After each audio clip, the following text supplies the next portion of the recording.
Just crowds of people crying. It's amazing. Here we are. And celebrating this special moment. Yeah, it's so white, so...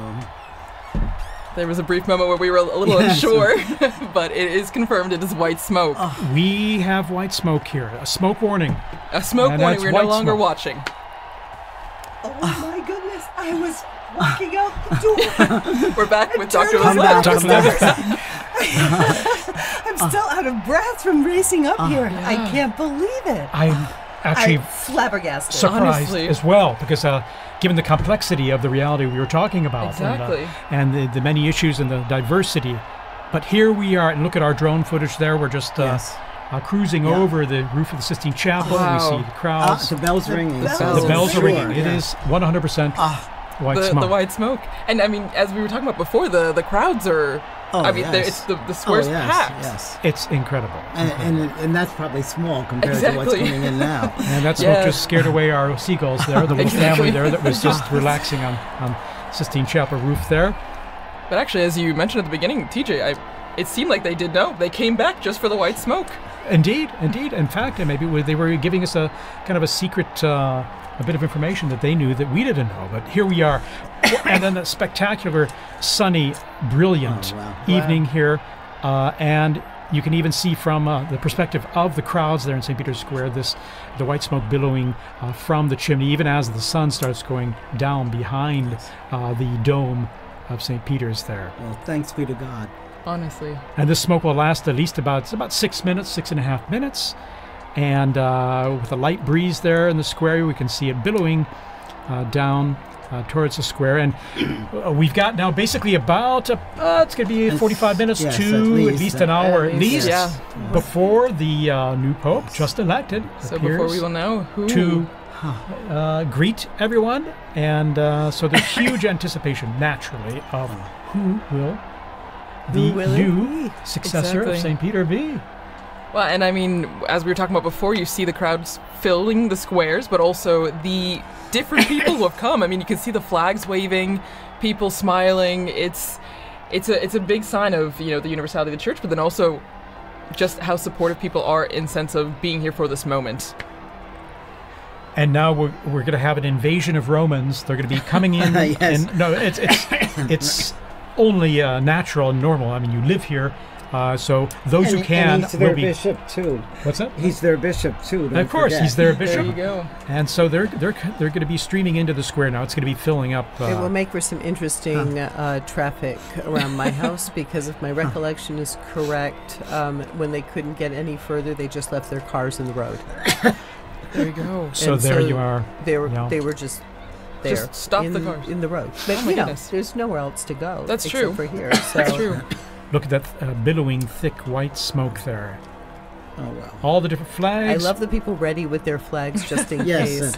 Yes. My daughter said that the election of Pope Benedict XVI, her closest friend, they went to school right around the corner here, and her closest friend was German. And they went running out into the square, and out comes Joseph Ratzinger. She said her friend had this teeny tiny little, teenage girl purse. She pulled out of this purse this flag, this enormous flag. It was suddenly waving a German Oh my flag. goodness! So apparently, a lot of people come prepared. Yeah, that's the thing, because you just never know. I mean, when I was in the square earlier, people thought, oh no, it might be a longer time. It could take days. Yes, You just don't know. You just don't know. Yeah, you just don't know. In fact, I didn't know what to expect. At the same time, it's a wonderful surprise here to see the white smoke billowing there. And so after just, day and a half, basically. Yeah. And here we are. It does make you feel like there's a wonderful sense of the noise stopped, the cameras went off, they went into the chapel, they prayed, and the Holy Spirit spoke. I mean, it just really gives us a great sense of confidence. 100%. And indeed, this hope that's being realized, that we have a new shepherd, so to speak, someone to take on the reins there and to accompany us on this journey of our life journey. And it will be fascinating to see. As I say, you see the central lodge of St. Peter's Basilica. You see that's where the new Pope will be appearing, as he traditionally does, to be announced that Abemus Papa, that we have a Pope, and then the big surprise will be as he proceeds towards the central loggia, and we see who that cardinal is, now dressed in white. Well, and for many people, they might be thinking, okay, why is there this long wait, as you mentioned, Thaddeus? Why is there this long wait in between when we see the white smoke and when the new pope, comes out into the loggia?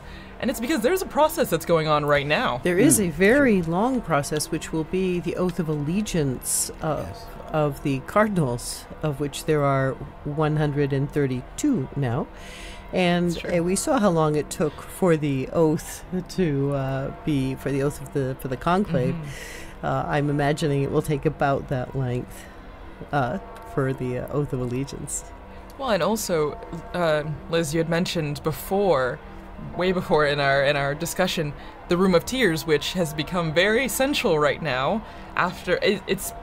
So right now the new pope would have gone, or is it after? I would think that the ballots are burned after. I think he's already, and I think that's one of the reasons why this is kind of a funny hour. Yeah. Right.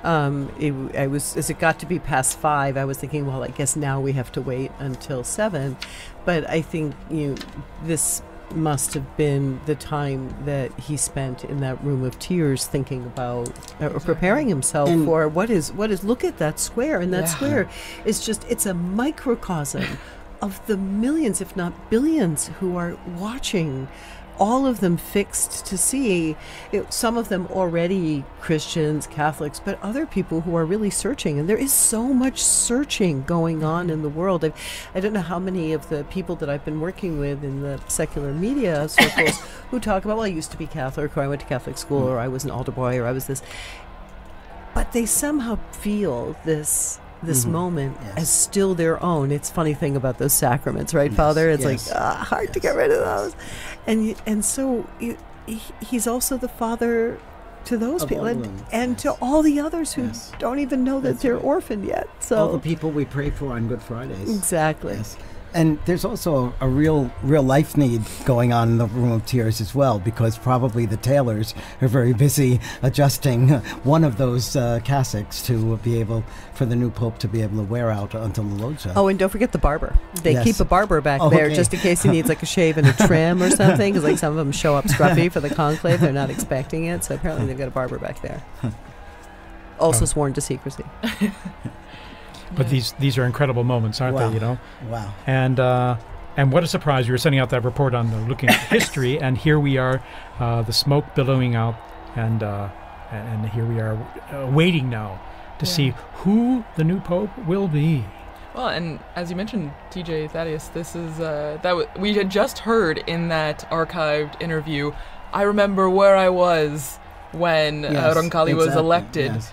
And now we will all remember where we were at that moment when this new pope was elected. I mean, we would have been here seeing these flags from South Korea, from Spain, from everywhere, from Serbia, from Croatia. It's amazing to see. Yes. I'm old enough that I actually saw Papa Roncalli here in Rome at a general audience, yes. I came as a child and was brought to the audience, and there he was being carried in on the sedia gestatoria, and he really was the smiling, good Pope John. I mean, he was just so warm and loving. And friendly, yeah, sure.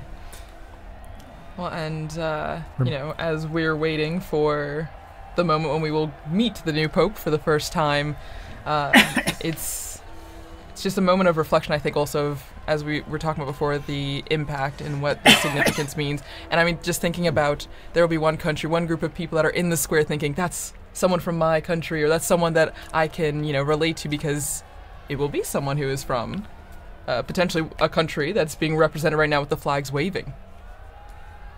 Indeed.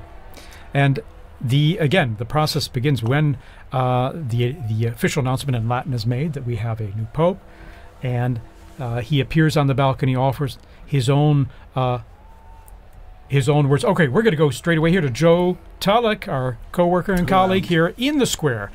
Joe, tell us about what it's like down there in the square. You're there among the crowds. Yeah, it's crazy. It's a lot harder to hear you than it was last time when you called me. A lot more noise. Immediately, as soon as we saw that white smoke, a huge cheer went up. Huge cheer. So much noise. so many people already arriving. I can't see them obviously, but I know that they're streaming towards the piazza from all over. Yeah, huge atmosphere, huge sense of expectation, and more people arriving every second.